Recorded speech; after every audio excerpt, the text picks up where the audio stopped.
unless the question is asked. You may be bringing questions. Spirit has an opportunity to show up in ways tonight that it may never have shown up before. And it depends on what you bring to the party. First, I want to tell you a quick story because I use a lot of story work. It actually has to do with my dad. I was chatting with him sometime before he passed away a few years ago. And I was telling him about when I was a kid, about this marvelous memory I had about a fishing trip in the Sierra Nevada for trout with my cousin and two uncles. Just a glorious memory. Sunshine on the water. Just a beautiful experience. Probably one of the best experiences of my childhood. It happened when I was about 6 or 7 years old. And I'm telling this story, and there's this look of bewilderment on his face. And I asked him, I said, "So, Dad, what's up?" And he said, "Son, that never happened." I said, "What do you mean? You were on the trip." He said, "Well, we went on a trip, but it wasn't what you just described." I said, "It wasn't?" He said, "No, we went into the Sierras. Your uncles were drunk the whole weekend. It snowed on us. We froze. We ate pork and beans all weekend, and all you wanted to do was escape." I said, "Dad, I've spent my whole life telling that story. I've spent my whole life looking to recreate the pan-fried trout I believe we have up there. I would go to restaurants, many, many years I'd go to restaurants, and I'd order pan-fried trout because it was my favorite memories.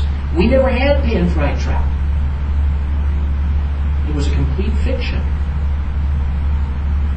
And Spirit had supported me all those years in living it out and believing it. All those years. Complete fiction. And it was one of those moments I call seeing true moments, where all of a sudden, boom, things aren't what you thought they were.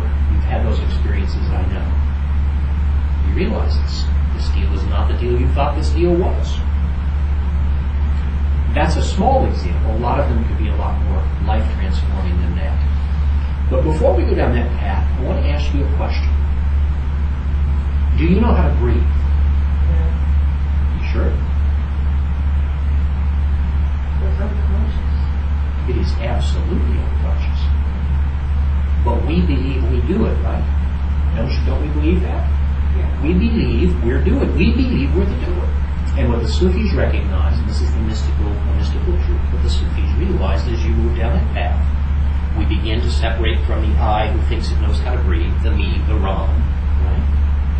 We begin to release that. We move forward and begin to get a deeper understanding. The mystics talk a completely different language about these things, ultimately leading up to there no longer being an I, a me, a Ron, a Julie, right? There's no longer there. Breathing happens. You used unconscious. Let me talk about this. This is a way of viewing what's going on right now. It's a small slice of what may be going on right now. Infinite Spirit, my word for it. Call it life, call it universe, call it God, whatever.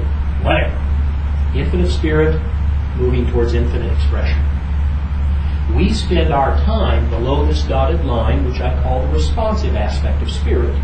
So now, Mark, the answer to your question about how you breathe is an unconscious thought, impulse, intention, need, desire says, I need oxygen.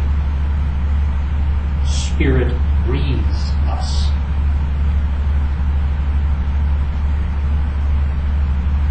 It's completely unconscious. It's responsive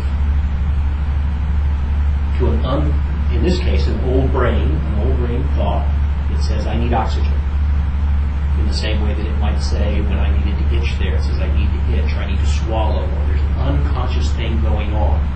And Spirit is completely responsive to the unconscious. Moving a little further up, Spirit's response to misperception. My trout story. That was a misperception. It was a complete fiction. It never happened.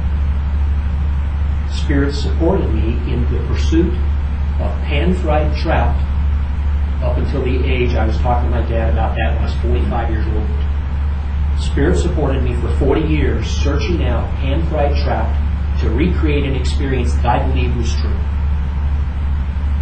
And in fact was completely false. You know, disassociation, right? Something traumatic happens, you literally separate from the body. You disassociate.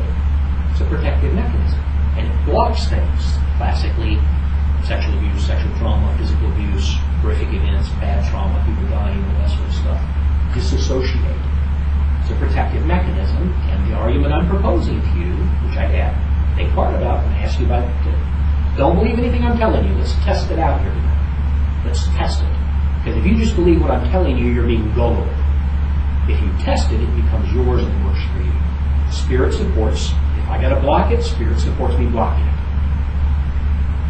If I'm insane, Spirit will support my insanity. If right at this moment I believed that I was in danger of a plane crashing upon me and I fled this room, no plane crashes, but Spirit supported me 100% full time to get out of the way of harm, even though it was a complete misperception. Most of us spend most of our time in misperception. You probably see that. Spirit is right action. When we see true, Spirit can respond differently. In the moment that I realized the trout story was a fiction, anybody want to guess about my pursuit of pan-fried rainbow trout? You want to guess what's happened?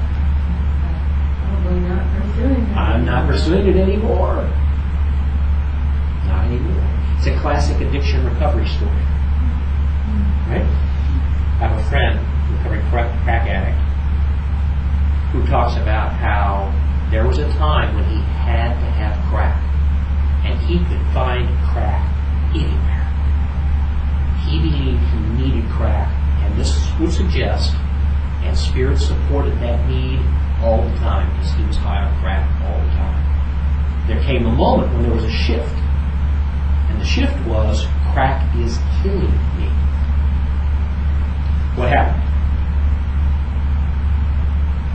Done. It's the classic story. Here's the Mark. You will relate to this. The classic. Here's the middle-aged heart attack victim who insists on eating yogurt, like this kind of guy, but insists on drinking beer and sitting on the couch watching TV and eating potato chips and smoking, and then they go to the hospital because they almost died. And they've been being told for years, stop it. That's bad for you. Don't do that. Cholesterol. Blah blah blah blah blah blah blah. Life or death. I watched my uncle do this all of a sudden overnight. Walking 7 miles a day, quit drinking, quit smoking, quit eating potato chips, started planting gardens, eating vegetables. It's like he saw true. He saw, and all of a sudden Spirit takes him down a path of what we might call right action, a completely different behavior. Above the line is the place that the mystics call us to. The place where this stuff drops away. We were talking a little bit about Buddhism. The Buddha went above the line. Jesus went above the line. Eckhart Tolle has been above the line, where all this drops away. When Eckhart Tolle, you all studied Tolle, I presume, some of you, when Tolle talks about that time that he was just sitting on a park bench, 3 years, I think, he was above the line. Yogananda tells all kinds of stories about he living above the line. Where Spirit, as I would call it, is having its way with us. And we're drawn that direction, but we get trapped down here. We especially get trapped in Spirit's response to misperception. So here's the proposition I want to offer to you. If this is true, and let's kick it around here, let's gut this thing. If this is true, that means that Spirit, life force, universal force, higher, call it whatever you want to, that it is always with you, 24/7, ever responsive, no exceptions.